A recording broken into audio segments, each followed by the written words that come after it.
नखनो वाला ज़ालिका मिनश्शाहिदीन व शाकिरीन वल्हम्दुलिल्लाहि रब्बिल आलमीन।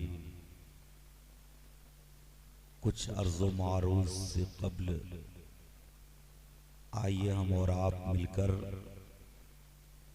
अपने और सारी कायनात की मरकज़े अक़ीदत हुज़ूर रहमतुल लिल आलमीन शफ़ीउल मुज़निबीन ताहा व यासीन रसूल गरामी वक़ार महबूब परवरदिगार दोनों आलम के मालिक व मुख्तार जनाब आका मुहम्मदुर रसूलुल्लाह सल्लल्लाहु ताला अलैहि वसल्लम की बारगाह में बवाज़े बुलंद दरूद पाक पढ़ें। अल्लाहुम्मा सल्लि अला सय्यदना शफ़ीना हबीबना मौलाना मुहम्मदिन बारिक सल्लिम सलातुम व सलामुन अलैका या रसूल अल्लाह सल्लल्लाहु ताला अलैहि वसल्लम।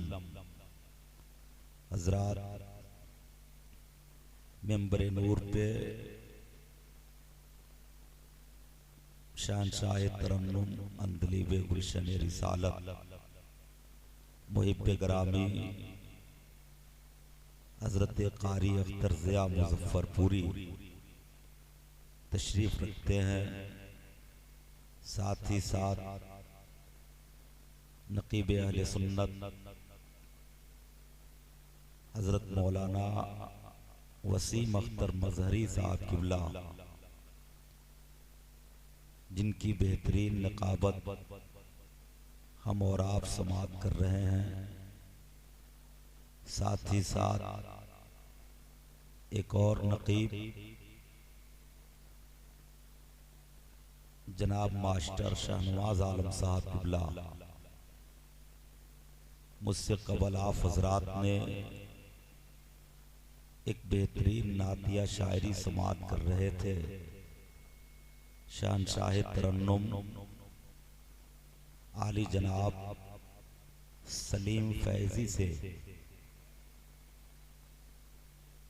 यकीनन इश्क में डूब के नबी की नात पढ़ रहे थे और आप हज़रात ने एक गुफ्तगू समाअत की है। खतीब अहले सुन्नत नासिर मसलक के आला हज़रत अल्लामा व मौलाना आफ्ताब आलम साहब क़िबला आलिमी, जो मेंबर नूर पे अभी भी मौजूद हैं। मैं पहली बार आप हज़रात की इस दियारे मोहब्बत में हाज़री का शरफ हासिल किया हूँ। मैं सबके अस्माए मुबारका से वाकिफ़ नहीं, लेकिन ये यकीन और उम्मीद है कि जितने लोग मेंबर नूर पे जलवा अफरोज हैं, हर आदमी अपनी जगह मसलके आला हज़रत का एक सतून बना बैठा हुआ है। बस थोड़ी देर के लिए आप हज़रात की समातों की दहलीज पे हाजिर हों। आप अपने अंदर बेदारी पैदा करें और इस आमद रसूल कॉन्फ्रेंस, जिसमें आप हज़रात शिरकत की सआदत हासिल किए हुए हैं, इस प्रोग्राम के फयूज़ो बरक़ात से आप मालामाल होकर यहाँ से जाएं। मैं सबसे पहले सरकारे आला हज़रत अज़ीमुल बरकत मुजद्दिदीनो मिल्लत इमाम मोहम्मद रज़ा खां फाजिल बरेलवी रहमतुल्लाह ताला अलैह की बारगाह में चल करके उनकी लिखी हुई नाते पाक से अपनी तकरीर की इब्तिदा और शुरू करता हूँ। मेरे इमाम फरमाते हैं, सरताबा कदम है तने सुल्ताने ज़मन फूल, सरताबा कदम है तने सुल्ताने ज़मन फूल, लब फूल दहन फूल बदन फूल जकन फूल, और वल्लाह जो मिल जाए तेरे गुल का पसीना, वल्लाह जो मिल जाए तेरे गुल का पसीना, मांगे न कभी इत्र न फिर चाहे दुल्हन फूल, मांगे न कभी इत्र न फिर चाहे दुल्हन फूल। और क्या बात रजा उस चमनिस्ताने करम की, क्या बात रजा उस चमनिस्ताने करम की, जहरा है कली जिसमें हुसैन और हसन फूल, जहरा है कली जिसमें हुसैन और हसन फूल। और अल्लाह की सरताबा कदम शान है ये, इंसान ही इंसान वो इंसान है ये। और कुरान तो ईमान बताता है इन्हें, ईमान ये कहता है मेरी जान है ये, ईमान ये कहता है मेरी जान है ये। परवरदिगारे आलम ने इस फर्श गीती पे कमोबेश 1,24,000 अंबियाए कराम को मबूस फरमाया। हर पैगंबर दुनिया के अंदर आया, आने के बाद उसने खुदा की वहदानियत का ऐलान किया, अपनी नबूवत और रिसालत का ऐलान किया। साथ ही साथ उसने ये भी बशारतें दी कि मैं अल्लाह का नबी बन के आया हूँ, लेकिन मेरे बाद अल्लाह का वो पैगंबर दुनिया में आने वाला है जो अल्लाह का महबूब बन करके आएगा, जो अल्लाह का हबीब बन करके आएगा। हर पैगंबर ने ये बशारतें दी। यहीं तक महदूद नहीं, आगे बढ़ करके आप मुलाहिजा कीजिए कि जो किताबें आसमान से नाजिल हुई थी, तौरात, ज़बूर, इंजील, उन किताबों के अंदर भी ये बशारतें मौजूद थी कि वो पैगंबर दुनिया में आएगा, वो नबी दुनिया में आएगा जो आखिरी नबी बन के आएगा, खातिमुन नबीयीन बन करके आएगा, महबूबे परवरदिगार बन करके आएगा। उन किताबों के अंदर ये भी लिखा हुआ था कि वो नबी दुनिया में आएगा तो उसके बाप का नाम अब्दुल्ला होगा, उसके माँ का नाम आमिना होगा, उसके दादा का नाम अब्दुल मुत्तलिब होगा। वो जिस कबीले में तशरीफ लाएगा उस कबीले का नाम कबीले कुरैश होगा। लिहाजा ये सारी चीजें उन किताबों के अंदर मौजूद थी। लिहाजा मेरे आका अभी दुनिया में तशरीफ नहीं लाए हैं, वक्त के यहूदो नसारा ने जब तौरात और ज़बूर इंजील को पढ़ा और पढ़ने के बाद उन्हें ये पता चला कि वो नबी दुनिया में आने वाला है, जब वक्त करीब करीब होने वाला है, वो पैगंबर दुनिया में तशरीफ लाएगा। लिहाजा उन लोगों ने एक मीटिंग की थी, एक प्लानिंग की थी और उसके अंदर ये बात तय हुई थी कि पता लगाया जाए कि वो नबी आ गया है या वो नबी अभी नहीं आया है, उसका बाप दुनिया में आ गया है। अगर उसका बाप भी दुनिया में आ गया हो तो उसके बाप को ही कत्ल कर दिया जाए, उसके बाप को ही कत्ल कर दिया जाए। न वो दुनिया में रहेगा न उससे वो आखिरी नबी पैदा होगा, उसको कत्ल कर दिया जाए। ये बात तय होती है। तय होने के बाद उस दौर में एक शख्स था जो पैसे लेके लोगों को कत्ल करता था। पैसे लेके उसको बुलाया गया। बुलाने के बाद उससे ये कहा गया कि तुम अब्दुल मुत्तलिब का छोटा बेटा जिसका नाम अब्दुल्ला है, अगर तुम उसको कत्ल कर दोगे और उसका सर लेके हमारे पास आओगे, हम तुम्हें इतनी दौलत देंगे, इतनी दौलत देंगे कि तेरी 7 पुश्त तक खाएगी, तभी भी वो दौलत कम नहीं पड़ेगी। इतनी दौलत देंगे, दौलत से माला माल कर देंगे। वो शख्स दौलत के नशे में कहा, हाँ ये काम मैं कर सकता हूँ। इसके लिए वो तैयार हो गया और तैयार होने के बाद दूर दराज से सफर करके मक्के की सरजमीन पर आता है।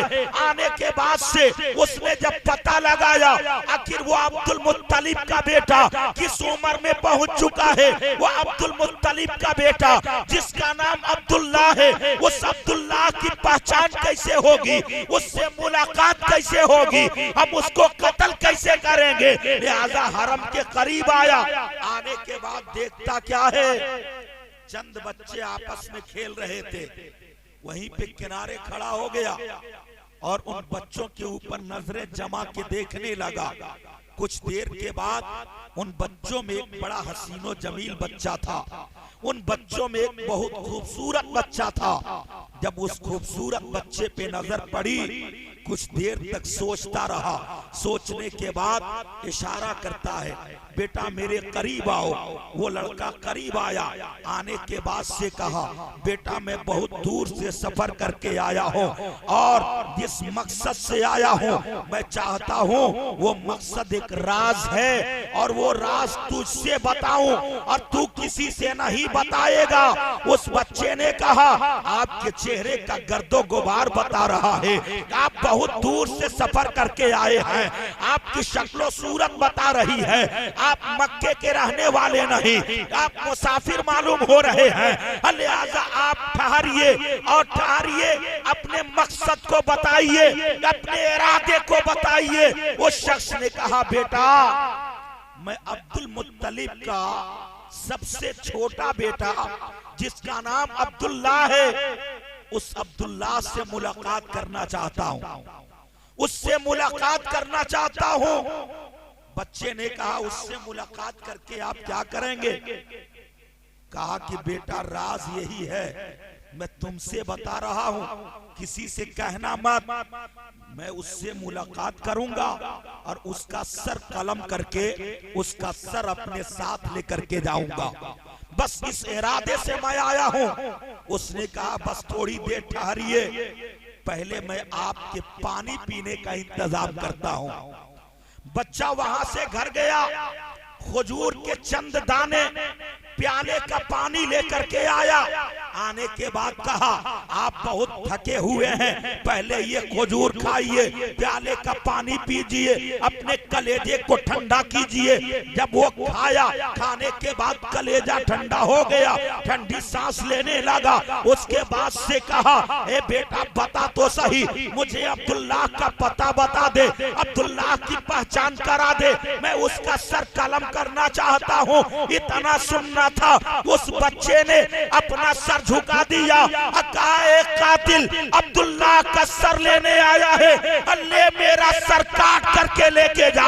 इतना सुनना था। उस शख्स ने कहा, बेटा मैं तेरा सर नहीं, मैं तो अब्दुल्ला का सर लेने आया हूँ। उस वक्त बच्चे ने कहा, एक कातिल मक्के की सरजमीन पर अब्दुल मुत्तलिब का बेटा अब्दुल्ला, वो कोई और नहीं, वो तो मैं ही अब्दुल्ला। नारे तकबीर, नारे रिसालत, नारे रिसालत। उलमाए अहले सुन्नत हजरत अल्लामा अमानुल्लाह साहब किबला, नारे तकबीर, नारे रिसालत। वाह वाह वाह, कोई और नहीं, वो तो मैं ही अब्दुल्ला हूँ। जब देखा, देखने के बाद सुना, सुनने के बाद सोचने लगा, हैरत में पड़ गया। कुछ देर तक अब्दुल्ला के चेहरे पे टकटकी बांध करके देखता रहा, नजरें जमा करके देखता रहा, घूर घूर करके देखता रहा। कुछ देर के बाद उसके दिल ने यह फैसला किया, जिस बच्चे का किरदार इतना निराला हो, जिसका इखलाक इतना बुलंद हो, भला उस बच्चे को मैं कत्ल कैसे करूंगा, उसका सर कलम कैसे करूंगा, ये सोचता रहा। कुछ देर के बाद उस कातिल के दिल ने ये फैसला किया, नादान, ऐसा लगता है कि तू अब्दुल्ला का सर लेने आया था, लेकिन तू अब्दुल्ला का सर लेके नहीं जाएगा, अब्दुल्ला के कदमों में अपना सर डाल करके जाएगा। सुभान अल्लाह, अपना सर डाल करके जाएगा। होता भी यही है। कुछ देर के बाद उसने ज़बाने हाल से कह दिया, बेटा मैं तेरे किरदार पे फिदा हो गया हूँ, मैं तेरा सर हरगिज कलम नहीं कर सकता, अब तो मैं तेरा गुलाम बन चुका हूँ। रावी लिखता है कि ये कमाल जो कातिल के दिल में रहम पैदा हुआ, कातिल के दिल में मोहब्बत पैदा हुई, जो कातिल घुटना टेकने पर मजबूर हो गया, ये कमाल अब्दुल्ला का नहीं, अब्दुल्ला की पेशानी में नूरे मोहम्मदी का था। सुभान अल्लाह, सुभान अल्लाह, ये नूरे मोहम्मदी का कमाल था। जिंदाबाद, जिंदाबाद। पेशानी में चमक रहे थे। हजरात, मेरे आका की ज़ाते बाबरकात अब्दुल्ला की पेशानी में है। और अब्दुल्ला की जिंदगी पढ़िए, बहुत सारे खतरात से अब्दुल्ला को मुलाकात साबका होता है और एक एक खतरात टलते जाते हैं और आप अपनी मंजिल की तरफ बढ़ते जाते हैं। एक वक्त ऐसा आता है जब आपके वालिदे मोहतरम हजरत अब्दुल मुत्तलिब खाने काबा का तवाफ कर रहे हैं, अचानक एक आवाज आती है, ऐ अब्दुल मुत्तलिब, तुम्हारे बेटों में जो तुम्हें सबसे प्यारा बेटा हो, जो तुम्हें सबसे अजीज बेटा हो, जिससे तुम सबसे ज्यादा मोहब्बत करते हो, अल्लाह के नाम पे कुर्बान करो। ये आवाज आई, मेरे नबी ने इरशाद फरमाया, मैं 2 ज़बीह की औलाद हूँ। इस चीज को अपने ज़हन में रखिएगा। मेरे आका ने फरमाया, मैं 2 ज़बीह की औलाद हूँ। उलमा ने किताबों में लिखा है, एक ज़बीह से मुराद हजरत इस्माइल अलैहिस्सलाम है और दूसरे ज़बीह से मुराद हजरत अब्दुल्ला है। 2 ज़बीह की औलाद हूँ।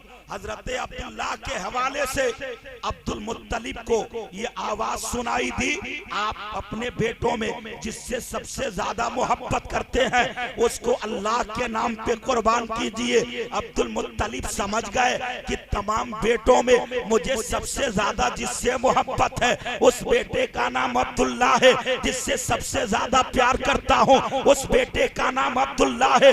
लिहाजा हजरत अब्दुल मुत्तलिब आए खाने काबा से बाहर, हरम से बाहर आए, आने के बाद अपने दरवाजे पे बैठ गए, हैरत में पड़ गए, सोचने लगे।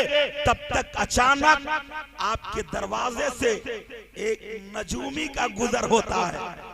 एक नजूमी आया, और जो नजूमी उसे कहते हैं जो सितारों का इल्म रखता हो, उसे नजूमी कहते हैं। लिहाजा एक नजूमी का गुजर हुआ, जब आपके तरफ देखा, देखने के बाद आवाज दी, ए सरदारे कुरैश अब्दुल मुत्तलिब, आपके चेहरे पे ये उदासी कैसी है? आप बहुत मायूस नजर आ रहे हैं। आपने सारी बात उसको बताई, कहा घबराने की जरूरत नहीं है, इसका भी हल है। कहा क्या हल है? कहा कि कुर्रा अंदाजी की जाए, गोटी डाली जाए। कहा वो कैसे? कहा कि 2 खन्ना बनाया जाए, एक खन्ना अब्दुल्ला के नाम से, दूसरा खन्ना ऊंट के नाम से, और आप उसमें गोटी डालें। लिहाजा हजरत अब्दुल मुत्तलिब ने 2 खन्ना बनाया, और जब गोटी डाला अब्दुल्ला वाले खन्ने में गोटी पड़ गई, अब्दुल्ला वाले खन्ने में पड़ी। अब्दुल मुत्तलिब ने कहा नजूमी अब क्या होगा? कहा कि 10 ऊंट ज़बा कीजिए और दोबारा गोटी डालिए। 10 ऊंट ज़बा कर दिया, फिर दोबारा गोटी डालते हैं, फिर अब्दुल्ला वाले खन्ने में पड़ी। नजूमी ने कहा फिर 10 ऊंट ज़बा कीजिए, तीसरी बार गोटी डालिए। इस तरह से बार बार गोटी डालते हैं और अब्दुल्ला वाले खन्ने में पड़ती है। 9 मरतबा गोटी आपने डाला था और 9 मरतबा अब्दुल्ला वाले खन्ने में गोटी पड़ी थी। नजूमी ने कहा कि 10 ऊंट और ज़बा कर दीजिए। गोया कुल मिला के 90 ऊंट ज़बा हो गए, 90 ऊंट ज़बा हो गए। उसके बाद नजूमी ने कहा एक बार और डालिए।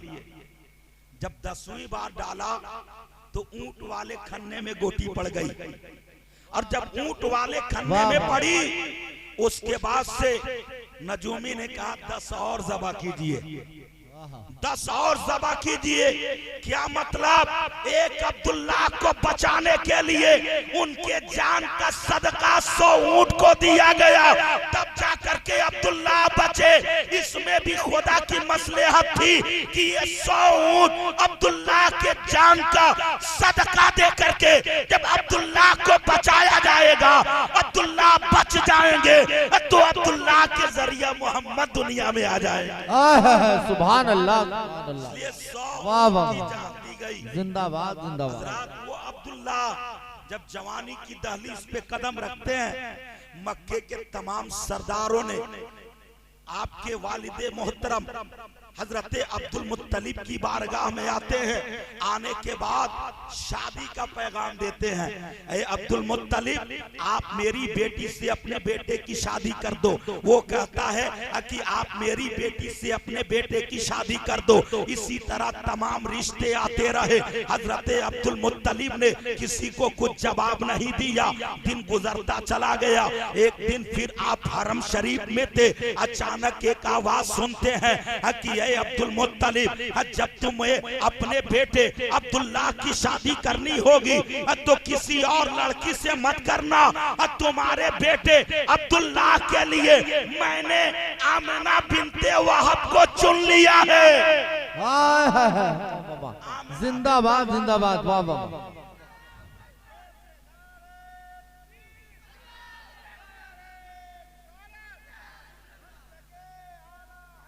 जिंदाबाद। मैंने आमिना बिनते वहब को चुन लिया है। हजरत अब्दुल मुत्तलिब ने जब इस बात को सुना, सुनने के बाद से घर आए।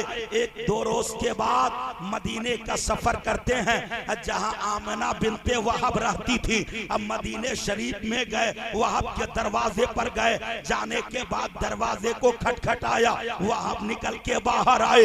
देखा सरदारे कुरैश अब्दुल मुत्तलिब जो खाने काबा के मुतवल्ली है। हम कितने खुश नसीब है कि आज हमारे दरवाजे पर काबे का मुतवल्ली सरदारे कुरैश मेहमान बन के आया हुआ है। वह आज अपनी किस्मत पे फूले नहीं समा रहे हैं। हजरत अब्दुल मुत्तलिब को लेके अंदर जाते हैं, अदबो एहतराम के दायरे में बैठाते हैं, खातिरो तवाज़ो करते हैं और उसके बाद पूछते हैं सरकार आने का मतलब क्या है? अपने बेटे का रिश्ता आपकी बेटी के लिए लेके आया। जिंदाबाद। आपकी बेटी आमिना के लिए अपने बेटे का रिश्ता लेके आया हूँ। वहब ने कहा आप मेरी बेटी से अपने बेटे की शादी करेंगे? कहा बिल्कुल करूंगा। कहा कि अगर मेरी बेटी की शादी आपके बेटे से हो जाए तो किस्मत का सितारा चमक जाए, किस्मत का सितारा चमक जाए, ये रिश्ता मुझे मंजूर है। वहब ने कहा ये रिश्ता मुझे मंजूर है। अब्दुल मुत्तलिब ने निकाह की तैयारियां की, निकाह हो गया, शादी हो गई। शादी के बाद से हजरत अब्दुल्ला अपनी बीबी आमना को रुखसत करा के लेके मक्का आते हैं। आने के बाद चंद महीने गुजरे। चंद महीने के बाद एक रात ऐसी आती है जिस रात में हजरत अब्दुल्ला अपनी बीवी आमना के कमरे में तशरीफ ले जाते हैं और उस दिन आमिना और अब्दुल्लाह की आपसी मुलाकात होती है। हजरत वो कौन सी रात है? तो उसी रात को जुमे की रात कहते हैं। जुमे की रात कहते हैं। जुमे की रात और जुमे के दिन की बहुत फजीलत है। यहाँ तक कि उलमा बयान करते हैं कि जो जुमे की रात या दिन में इंतकाल कर जाए उससे कब्र में सवालो जवाब नहीं होता। उलमा बयान करते हैं आखिर ये फजीलत, ये मर्तबा कहां से आया कि जुमा के दिन इंतकाल करने वाले से कब्र में सवाल नहीं होता। जुमे के दिन को ये फजीलत कहां से मिली? तो मैं कहूंगा जुमे के दिन को ये फजीलत इसलिए मिली कि अल्लाह ताला ने हजरत आदम को जुमा के दिन पैदा किया। सुभान अल्लाह, सुभान अल्लाह। जुमा के दिन पैदा हुए, इसलिए जुमे के दिन की फजीलत है। और रात की फजीलत क्यों है? तो रात की फजीलत इसलिए है कि मेरे आका का नूर अब्दुल्ला की पेशानी में चमक रहा था। और ये जुमे की रात थी जब अब्दुल्ला अपनी बीवी के बिस्तर पर तशरीफ ले गए तो आपकी पेशानी से नूरे मोहम्मदी पीछे की तरफ मुंतकिल होता है और आपके पीठ के रीढ़ की हड्डी में आ जाता है और पानी का शक्ल इख्तियार कर लेता। पानी का शक्ल इख्तियार करके यही वो जुमे की रात है कि अब्दुल्ला के पुश्त से मेरे नबी का नूर पानी का कतरा बन करके आमना के पेट में पहुंचा। लिहाजा उस रात की बहुत फजीलत है जिस रात में मेरे आका बाप के बदन से माँ के बदन में पहुंचे। सुभान अल्लाह। इसलिए उस रात की बहुत फजीलत है। मेरे आका आमना के शिकम में तशरीफ ले गए और जब आमना के शिकम में पहुंचे हैं हजरत आमना बयान करती हैं कि वो नूर मेरे पेट में जैसे जलवा अफरोज हुआ, अब तो आंख की बीनाई इतनी बढ़ गई कि मैं फरिश्तों को देखने लगी। मैं फरिश्तों को देखने लगी। सुभान अल्लाह। हजरत आमना बयान करती हैं मैं अपनी झोपड़ी में रह करके मक्के से शाम के महल्लात को देखा करती थी। ये मेरी आंखों में ताकत आ गई, ये मेरी आंखों में कुव्वत पैदा हो गई। मैं कहना चाहूंगा हजरत आमना की बारगाह में चलते हैं और चल के अर्ज करते हैं कि ए मेरे आका की मुकद्दस माँ हजरत आमना, आप जरा बताइए आज भी औरत के पेट में बच्चा परवरिश पाता है।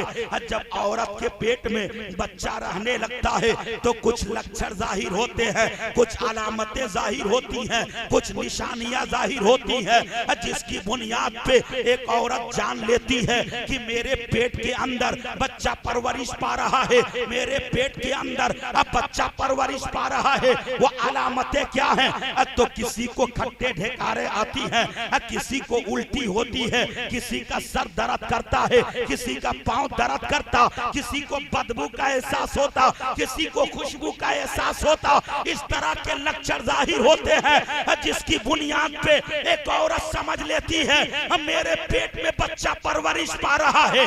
आइए आमना की बारगाह में चलते हैं और पूछते हैं आमना, मेरे नबी का नूर जब आपके शिकम में रहने लगा क्या आपको भी एहसास हुआ था?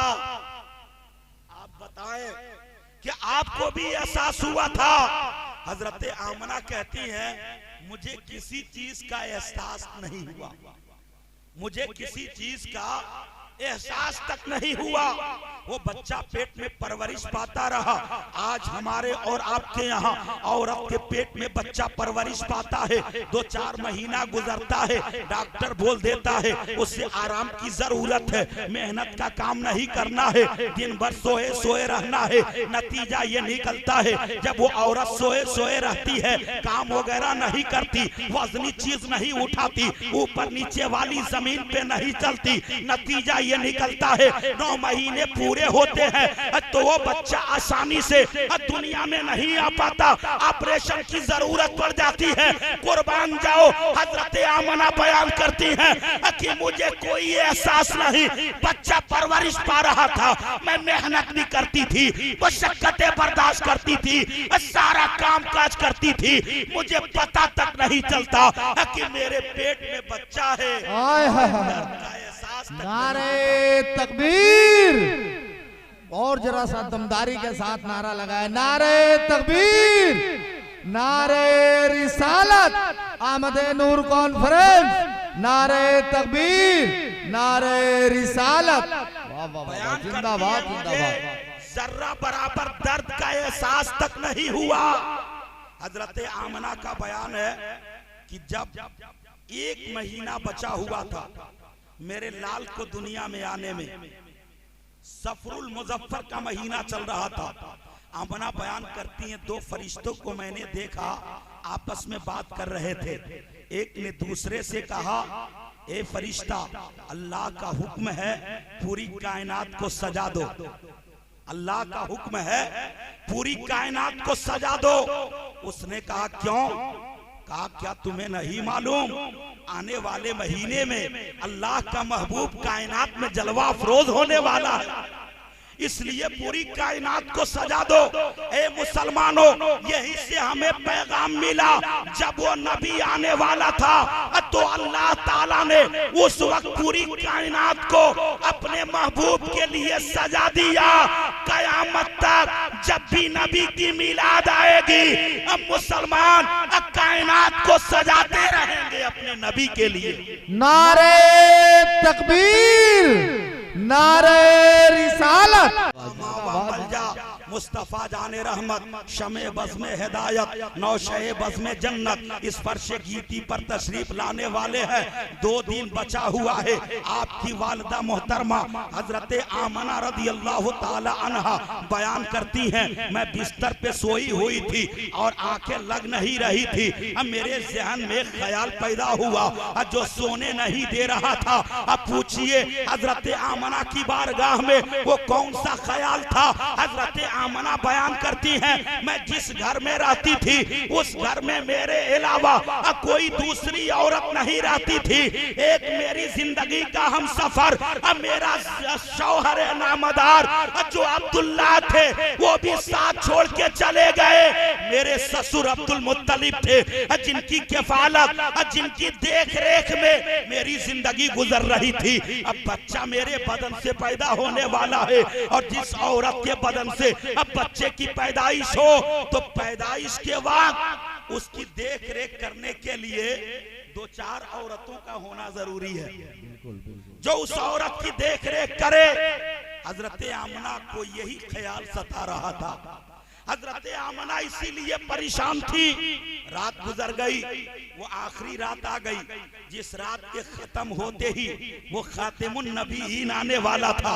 वो आखिरी रात आ गई और वो आखिरी रात भी आधी रात गुजर गई, आधी रात बाकी थी। जब आधी रात बाकी थी, आमना बयान करती हैं, मुझे नींद नहीं आ रही थी। मैं बिस्तर पे लेटी थी, आंखें खुली हुई थी। तब तक मैंने क्या देखा, 3 नूरानी शक्लो सूरत वाली औरतें मेरे पास आके खड़ी हो गई।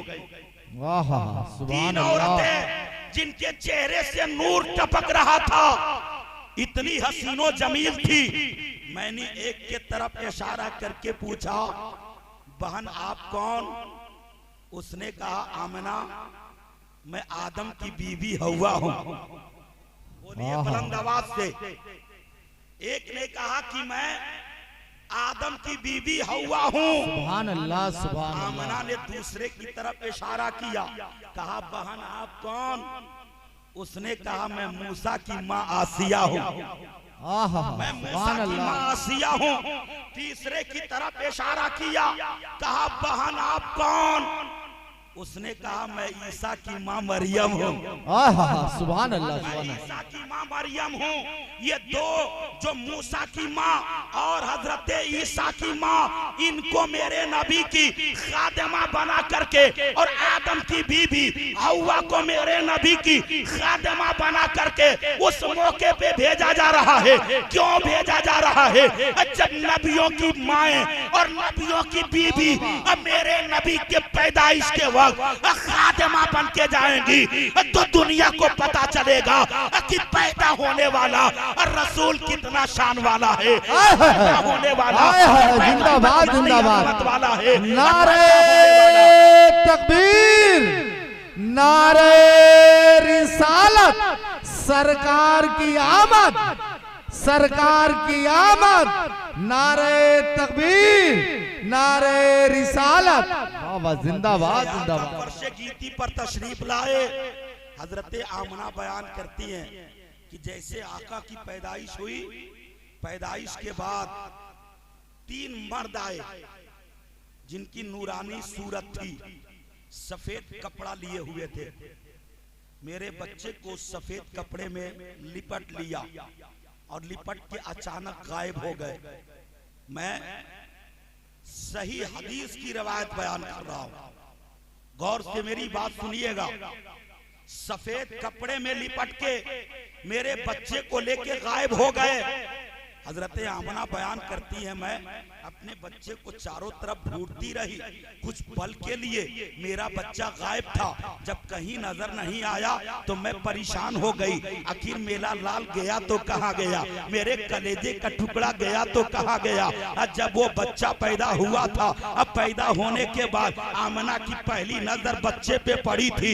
इतना हसीनो जमील बच्चा था, इतना खूबसूरत बच्चा था, इतना बेहतरीन बच्चा था, जिसके चेहरे को देख करके चांद की चांदनी शर्मा जाए, जिसके हुस्न को देख करके चांदो सूरज हुस्न के भीख मांगते नजर आए। इतना हसीनो जमील बच्चा था।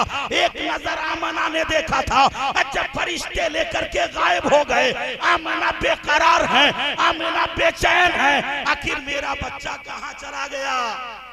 कुछ ही पल के बाद आमना देखती क्या है, वो तीनों लोग बच्चे को लेके आए और आने के बाद आमना के गोद में बच्चे को रख दिया और रख के कहा, आमना इमामुल अंबिया मुबारक हो, नबियों का सरदार मुबारक हो, मदीने का ताजदार मुबारक हो, यतीमों का अवाली मुबारक हो, बेवाओं का सहारा मुबारक हो। लिहाजा उन लोगों ने मुबारकबाद दिया। इतने में आमना ने पलट के कहा, लोगो तुम लोग हो कौन, किसके हुक्म से मेरे बच्चे को लेके गए थे, कहां लेके गए थे। उन लोगों ने कहा, आमिना हम लोग खुदा के फरिश्ते हैं। और ए आमिना, क्या तू ये समझती है कि ये बच्चा सिर्फ तेरा लाल है और सिर्फ इसी दुनिया के लिए वो आया है। ए आमिना, इस बात को भूल जा, अल्लाह ताला ने 70,000 आलम को पैदा किया है और जो बच्चा तेरे गोद में आया है वो 70,000 आलम के लिए रहमत बन के आया है। वो सिर्फ इसी आलम के लिए नहीं, वो 70,000 आलम के लिए बन के आया है। लिहाजा खुदा का हुक्म हुआ 70,000 आलम का उस बच्चे को सैर करा दिया जाए, उस बच्चे से पूछा जाए उस बच्चा को कौन सा आलम पसंद आएगा, जो पसंद आएगा उसी आलम में रख दिया जाएगा। लिहाजा फरिश्ते कहते हैं, ऐ आमना हम आपके बच्चे को लेके आलम मलकूत में गए, पूछा ए बेटा क्या ये आलम पसंद आया, कहा कि नहीं पसंद आया। आलम लाहूत में लेके गए, ये आलम पसंद आया, नहीं पसंद आया। आलम बरज़ख में लेके गए, ये आलम पसंद आया, नहीं पसंद आया। इस तरह से 18,000 आलम के सफर कराते रहे और पूछते रहे, लेकिन कोई आलम पसंद नहीं आया। लास्ट में यही लेके आए, कहने वाले ने कहा ये हर आलम की रहमत है, किसी आलम में रह जाते ये उनकी मेहरबानी है कि ये आलम पसंद आया है। सुभान अल्लाह, सुभान अल्लाह, जिंदाबाद जिंदाबाद, वाह वाह, कि ये आलम पसंद आया। अल्लाह ताला ने पूरी कायनात को मेरे मुस्तफा के लिए बनाया, पूरी कायनात को मेरे मुस्तफा के लिए। अब यहाँ पलट के एक बात मैं आपसे कहने जा रहा हूँ, बड़ी जिम्मेदारी के साथ। अल्लाह ताला ने कमोबेश 1,24,000 अंबियाए कराम को दुनिया में मबूस किया और अल्लाह कुरान में फरमाता है, इन्नल्लाह अला कुल्ले शैइन कदीर, बेशक मैं हर उस चीज पे कादिर हूँ जो मेरे शान के लायक है। आला हज़रत सरकार ने इसकी तफसीर बयान की है, इन्नल्लाह अला कुल्ले शैइन व शाउन कदीर। आला हज़रत सरकार ने तफसीर ये बयान की है, जो अल्लाह के शान के लायक है, अल्लाह उस चीज पे कादिर है। ए मेरे मालिको मौला, अगर तू चाहता तो कमोबेश 1,24,000 अंबिया से दुनिया का काम चल जाता। आखिर में अपने महबूब को भेजने की क्या जरूरत थी। ए मेरे मौला, अब भला महबूब कोई किसी को देता है, लोग तो अपना महबूब छुपाते हैं, लोग तो अपने महबूब को अब पर्दे में रखा करते हैं। मौला महबूब भेजने की क्या जरूरत थी, महबूब भेजने की क्या जरूरत थी। तो एक हदीस है जिसे हदीसे कुदसी कहते हैं। हदीसे कुदसी उस हदीस को कहते हैं जो बात खुदा की होती है जबान मेरे मुस्तफा की होती है, उसे हदीसे कुदसी कहते हैं। क्या हदीस है? लौला कलम्मा खलक़तु दुनिया, ए मेरे महबूब अगर आपको दुनिया में भेजना मकसद ना होता तो मैं दुनिया को ना बनाता। क्या मतलब? अल्लाह ताला को अपने नबी को दुनिया में भेजना मकसद था तो परवरदिगारे आलम ने जमीन का फर्श बिछा दिया। अपने नबी को भेजना मकसद था तो आसमान का शामियाना लगा दिया। अपने नबी को भेजना मकसद था तो चांदो सूरज की किंदीलें रोशन कर दी। अपने नबी को भेजना मकसद था तो सितारों के कुमकुमे लगा दिए। अपने नबी को भेजना मकसद था तो सहराओं को वसअतें अता कर दी। अपने नबी को भेजना मकसद था तो पहाड़ों को बुलंदी अता कर दी। अपने नबी को भेजना मकसद था तो दरियाओं को मौजें अता कर दी। अपने नबी को भेजना मकसद था तो समंदरों को गहराई अता कर दी। अपने नबी को भेजना मकसद था तो इंसान को पैदा किया, जिन्नात को पैदा किया, हैवानात को पैदा किया, नबादात को पैदा किया, जमादात को पैदा किया, कायनात के जर्रे जर्रे को पैदा किया, कायनात के कतरे कतरे को पैदा किया। अब पता क्या चला कि अल्लाह ताला को अपने नबी को भेजना था, इसलिए पूरी कायनात को पैदा किया। सुभान अल्लाह। पूरी कायनात को पैदा किया। और जब पूरी कायनात अल्लाह ने महबूब के लिए पैदा किया तो अगर वो महबूब इस कायनात में न आता तो कायनात अधूरी रह जाती, ये कायनात पूरी ना होती। इसलिए उस महबूब का दुनिया में आना जरूरी था। और एक दूसरी बात, उस महबूब का इस दुनिया में आना इसलिए भी जरूरी था ताकि दुनिया देख ले कि अगर उस नबी को दुनिया में आना मकसद ना होता तो न आदम को नबूवत मिली होती, न नूह को नबूवत मिली होती, न मूसा ईसा दुनिया में आए होते, न जकरिया यहिया दुनिया में आए होते। उस महबूब को दुनिया में आना था, इसलिए अल्लाह ताला ने कमोबेश 1,24,000 अंबिया को भेजा। ये सब उसी के सदके में आए, सब उसी के सदके में आए। मेरे आका इस फर्शे गीती पर तशरीफ लाते हैं, आका की आमद आमद होती है। और जब आका की आमद आमद होती है तारीख मिलती है कि जैसे मेरे आका आए पूरी दुनिया ने खुशी मनाई। पूरी दुनिया ने मेरे आका के आमद आमद की खुशी मनाई। यहाँ तक कि पहाड़ों ने खुशी मनाई, दरिया के मौजों ने खुशी मनाई, फूलों की खुशबू ने खुशी मनाई। मेरे आका की खुशी सबने मनाई। अगर किसी ने नहीं मनाई तो वो शैतान इब्लीस जिसने मेरे आका की पैदाइश की खुशी नहीं मनाई, जिसको मेरे आका से तकलीफ हुई, उसका नाम इब्लीस है। अब मैं कहना चाहूंगा, ए मेरे इस्लामी भाइयों, अल्लाह ताला ने ये पूरी कायनात अपने मुस्तफा के लिए बनाई है। और ये पूरी कायनात जब मुस्तफा के लिए बनाई है तो होना तो ये चाहिए कि जो चीज जिसके लिए बनती है उसके रहने तक रहती है। जो चीज जिसके लिए बनती है उसके रहने तक रहती है। लिहाजा वो नबी के लिए जब पूरी कायनात बनी तो वो नबी है तभी तो पूरी कायनात है। गौर कीजिएगा मेरी बात पे, वो नबी है तभी तो पूरी कायनात है, इसलिए कि ये पूरी कायनात उस नबी के लिए बनी। आज का जलसा में जब तक उलमाए कराम की तकारीरें और नात खानी होती रहेगी ये जलसा होता रहेगा। और जब सलातो सलाम पे प्रोग्राम को खत्म कर दिया जाएगा उसके बाद बताइए क्या जलसा होगा? अब सारे लोग बैठे रहेंगे? नहीं, अब सारे लोग उठ करके चले जाएंगे।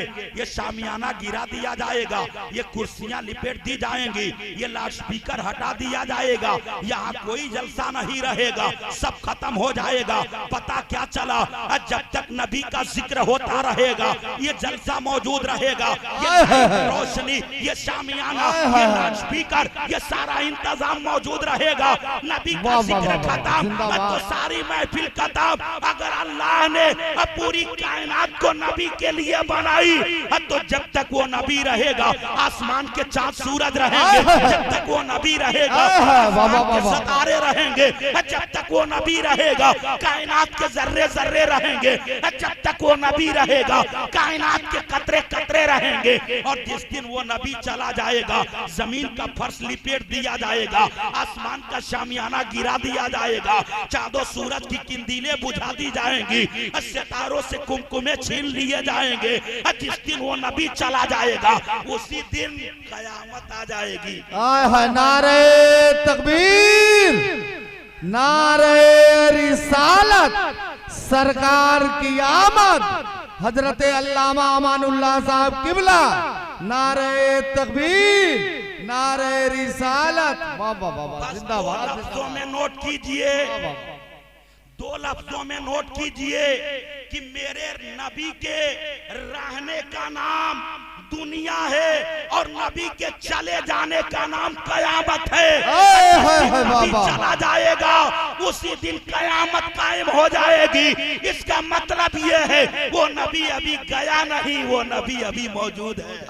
सुभान अल्लाह, सुभान अल्लाह, वाह वाह वाह वाह, जिंदाबाद जिंदाबाद जिंदाबाद जिंदाबाद, वाह वाह वाह। और अकीदा क्या है? हमारा नबी कल भी जिंदा था, आज भी जिंदा है, कयामत तक जिंदा रहेगा। फर्क इतना है कि 63 बरस तक हमारा नबी जमीन के ऊपर जिंदा था, आज 1450 बरस से जमीन के अंदर जिंदा है। 63 बरस तक जमीन के ऊपर रह के हम मोमिनों के दिलों को रोशन करता रहा। 1450 बरस से जमीन के अंदर के हम मोमिनों के कब्रों को रोशन करते हैं। वाह वाह वाह, हम मोमिनों के कब्रों को सुभान अल्लाह, रोशन करता सुभान है। अल्लाह। मेरा नबी यहाँ भी नूर है, बहुत खूब हजरत, वाह वाह वाह वाह, बहुत। मेरा नबी यहाँ भी जिंदा था, वहाँ भी जिंदा है और कयामत तक जिंदा रहेगा। यकीनन ये मेरे नबी की शान है, हम किसी और नबी के नहीं, जिंदा नबी के मानने वाले हैं। वाह सुभान एक अल्लाह। सवाल मेरे ज़हन में है, आज कुछ लोग किताबें पढ़ते हैं और पढ़ने के बाद से कहते हैं 12 रबीउल अव्वल की ये वो तारीख है जिस तारीख में मोहम्मद दुनिया से पर्दा किए, यानी मोहम्मद सल्लल्लाहु अलैहि वसल्लम का वफात हुआ, वो इंतकाल किए। तो ये सुन्नी मुसलमान पागल हो गया है कि उस दिन जश्न मनाता है, खुशी मनाता है। मैं कहना चाहूंगा कि 12 रबीउल अव्वल की वफात की तारीख किसी भी सही रिवायत से साबित कर दो, साबित कर ही नहीं सकते, साबित कर ही नहीं सकते, इसलिए कि नबी के वफात की तारीख में इख्तलाफ है। किसी ने 9 रबीउल अव्वल को लिखा है, किसी ने 10 रबीउल अव्वल को लिखा है, किसी ने 11 को लिखा है, किसी ने 12 को लिखा है, किसी ने 13-14 को लिखा है, किसी ने 21-22 को लिखा है। आप सही रिवायत से जब पैदाइश साबित नहीं कर सकते तो आप ये कैसे मान रहे हैं कि नबी का वफात उस तारीख में हुई थी? आप कैसे मान रहे हैं और कैसे हमारे ऊपर इल्जाम लगा रहे हैं कि उस दिन गम मनाना चाहिए? ए मेरे भाइयों, अगर कोई ऐसी बात करे कि उस तारीख में गम मनानी चाहिए तो आप डंके की चोट पे कहिए, नादान, तेरा नबी मर गया हो, जा करके तू मातम कर ले, जाके तू आंसू बहा, जाके तू गम मना। हमारा नबी मरा नहीं है, हमारा नबी तो जिंदा है, लिहाजा हम अपने नबी के मौत नहीं, नबी के जिंदगी मनाने वाले हैं, नबी के जिंदगी मनाने वाले हैं। जब हमारा नबी मरा ही नहीं तो हम गम किसका मनाएं? हमारा नबी तो जिंदा है, ये हमारा अकीदा है। लिहाजा जब भी 12 रबीउल अव्वल की तारीख आएगी, हम दुनिया को पैगाम देंगे कि ये 12 रबीउल अव्वल की ये वो अजीम तारीख है कि उस दिन हम गुस्ल करेंगे, उस दिन हम नए कपड़े पहनेंगे, उस दिन हम मिठाइयाँ बांटेंगे, उस दिन हम अपने घर पे झंडा लगाएंगे, मकान पे झंडा लगाएंगे, गली चौराहों पे झंडा लगाएंगे, दुनिया को पैगाम देंगे। आज की वो तारीख है जिस तारीख में आमिना का लाल दुनिया में आया है, मोहम्मद दुनिया में तशरीफ लाए हैं। आज हमारा जुलूस जब निकलता है, बहुत सारे लोग देख के पूछते हैं ये जुलूस किस चीज का निकल रहा है? गोया कि उनको नहीं मालूम होता, तभी तो पूछते हैं। लिहाजा होना ये चाहिए कि हम उसको इतना प्रचार प्रसार करें कि दुनिया का हर आदमी जान जाए कि उस तारीख में मुसलमान किसी दुनियादार के नाम पे नहीं, मदीने के ताजदार के नाम पे जुलूस निकालता है।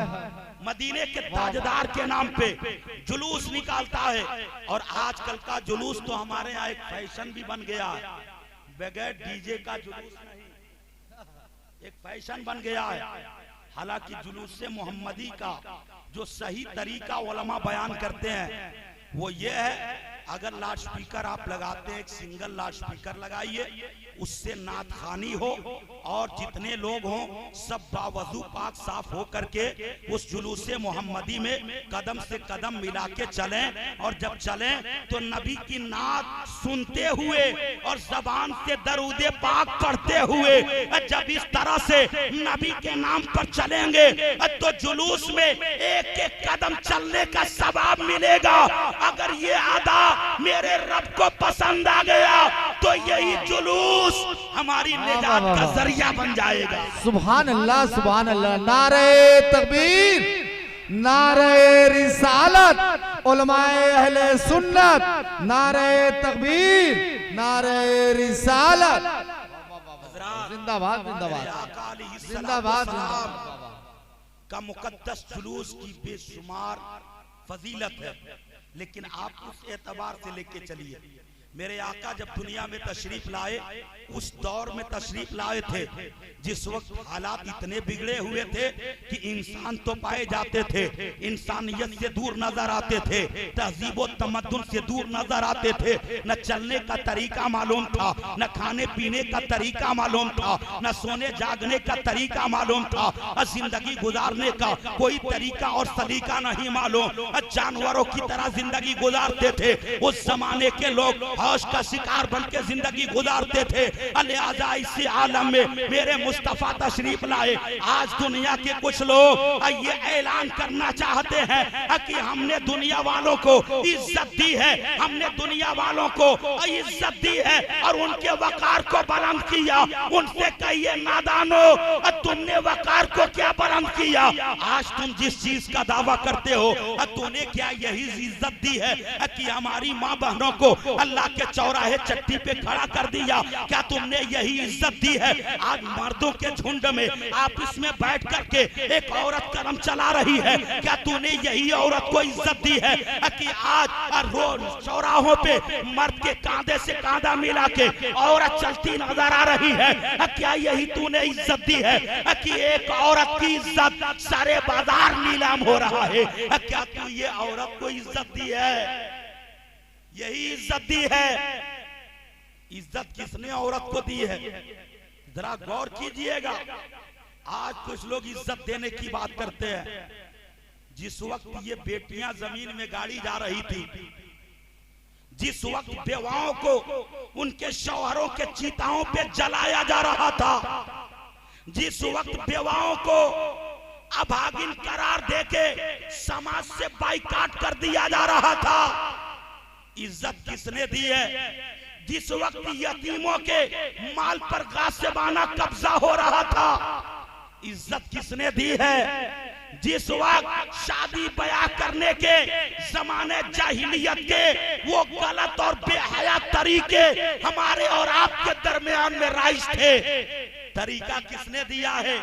जिंदगी जीने का सलीका किसने दिया है? तो मुसलमानों का जवाब होगा, इन सारी चीजों से हमें रोका और अच्छे काम करने का, अदब व एहतराम के दायरे में जिंदगी जीने का अगर किसी ने तरीका दिया है तो वो मदीने के ताजदार ने दिया है, मुख्तार ने दिया है। और जब उस आका तो उस आका का बहुत बड़ा एहसान हमारे ऊपर है, बहुत बड़ा एहसान है।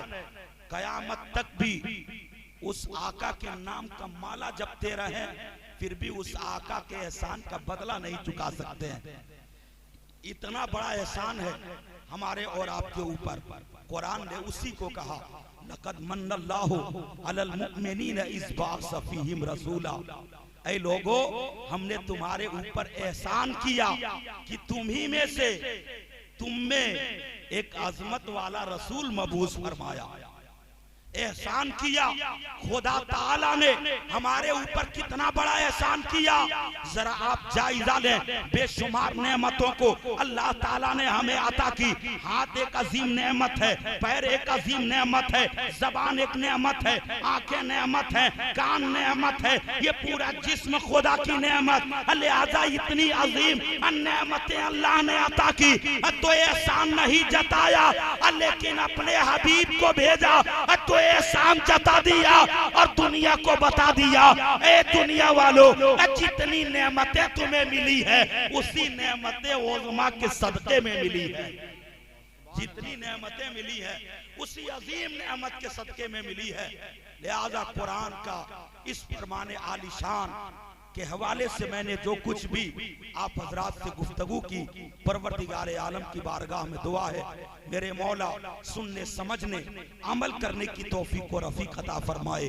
अगर किसी किस्म की गलती गुस्ताखी बेअदबी हुई हो तो अपने हबीब के वास्ते मुआफ फरमाए। इस पाक बबरकत महफिल पाक को शर्फ़े कबूलियत अता फरमाए।